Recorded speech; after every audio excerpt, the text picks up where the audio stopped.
लेकिन जो दुष्ट प्रवृत्तियां हैं, जो समाज की सुरक्षा के लिए, राष्ट्र की सुरक्षा के लिए खतरा बने हुए हैं, इनका संहार करके ही कोई राष्ट्र अपने को सुरक्षित महसूस कर सकता है। हम लोगों ने सफलतम इन ऑपरेशन को करके दुश्मन को उसकी सीमाओं का एहसास कराया है। निस्सरहीन करो मई वो उठाए प्रण कीन, यानी एक ही प्रण किया था कि मैं इन राक्षसों को पूरी तरह समाप्त करके इस धरती को राक्षस विहीन करूंगा। वैदिक कालखंड से ही हर भारतीय को इस बात की शिक्षा दी जाती है कि धरती हमारी माता है, हम सब इसके पुत्र हैं। माता भूमि पुत्रो हम पृथिव्या। धरती हमारी माता है, तो मां के साथ कोई भी सुयोग्य पुत्र किसी भी प्रकार की छेड़छाड़ और अराजकता को बर्दाश्त नहीं कर सकता है। कोई भी पुत्र नहीं कर सकता है। अगर भारत की आन मान और शान के साथ कोई दुस्साहस करेगा तो हर भारतवासी उठ करके खड़ा होगा। और यही तो प्रभु श्री राम ने हम सबको कहा था।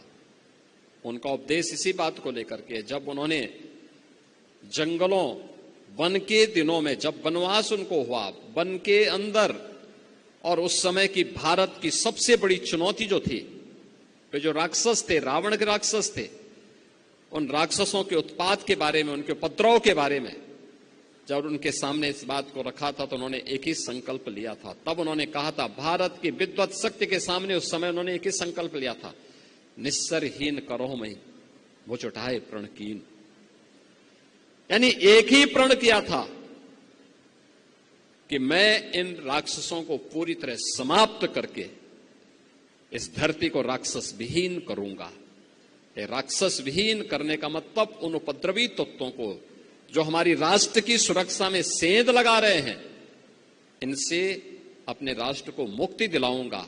यह संकल्प राम राज्य की आधारशिला बनी थी। याद रखना, राम राज्य एक आदर्श व्यवस्था है, राज की, शासन की आदर्श व्यवस्था, जिसमें किसी भी प्रकार का कोई दुख, कोई रोग, कोई शोक, कोई संताप, जिसके लिए कोई स्थान नहीं। हर व्यक्ति सुरक्षित है, हर व्यक्ति खुशहाल है, हर व्यक्ति समृद्धि के एक नई आस के साथ आगे बढ़ रहा है, एक स्वस्थ प्रतिस्पर्धा के साथ आगे बढ़ रहा है। और यही तो भाव था जो प्रभु राम ने हम सबको राम राज्य के माध्यम से दिया। लीलाधारी भगवान श्री कृष्ण ने भी यही कहा था। उन्होंने भी इस बात को कहा था कि परित्राणाय साधूनाम विनाशाय च दुष्कृताम, यानी सज्जनों का संरक्षण, अपने नागरिकों को संरक्षण करना, उन्हें सुरक्षा प्रदान करना। लेकिन जो दुष्ट प्रवृत्तियां हैं, जो समाज की सुरक्षा के लिए, राष्ट्र की सुरक्षा के लिए खतरा बने हुए हैं, इनका संहार करके ही कोई राष्ट्र अपने को सुरक्षित महसूस कर सकता है। याद रखना, समृद्धि के लक्ष्य को सुरक्षा के माहौल में ही प्राप्त किया जा सकता है। और विकसित भारत की इस परिकल्पना को साकार करने के लिए प्रधानमंत्री जी ने जो हर भारतवासी के सामने अमृत काल के दौरान देश की शताब्दी महोत्सव के जो लक्ष्य हमारे हैं, उनमें जो उन्होंने पंच प्रण का संकल्प भारतवासियों को दिलाया था, वे पंच प्रण में भारत की सेना और भारत की वर्दीधारी उन जवानों के प्रति सम्मान का भाव रखना, उसमें से एक संकल्प है। क्योंकि राष्ट्रीय सुरक्षा, आप सुरक्षा का एहसास तब आप अपने जीवन में सुख की नींद इसलिए सो रहे हैं क्योंकि एक सैनिक मोर्चे पर खड़ा होकर के -50 डिग्री टेम्परेचर में खड़े होकर के आपकी सुरक्षा के लिए वहां खड़ा है, तब आप सुरक्षा का एहसास कर पा रहे हैं और चैन की नींद सो रहे हैं।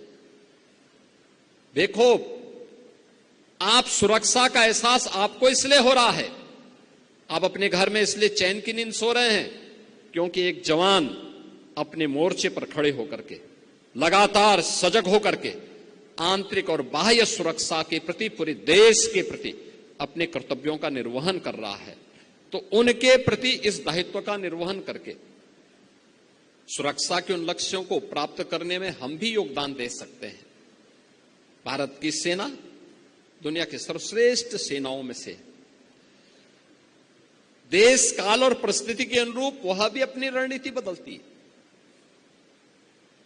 युद्ध के तौर तरीके बदले, हर स्तर पर बदले हैं, बदले जाते हैं।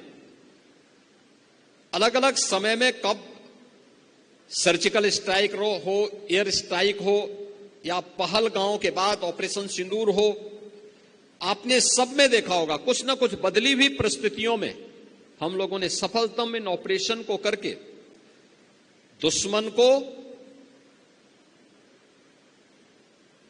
उसकी सीमाओं का एहसास कराया है, उसको उसकी सीमाओं में रहने के भाव के साथ इसका एहसास भी कराया है। और ये तभी हो सकता है जब पूरा देश एकजुट होकर के अपनी रक्षा सेनाओं के साथ खड़ा होता है। आज का यह कार्यक्रम, जहां हम अपनी रक्षा सेनाओं के प्रति सम्मान का भाव पैदा कर सकें। हमसे जुड़े रहने के लिए हमारे YouTube चैनल को सब्सक्राइब करें और नई वीडियो की नोटिफिकेशन के लिए बेल आइकॉन को दबाएं।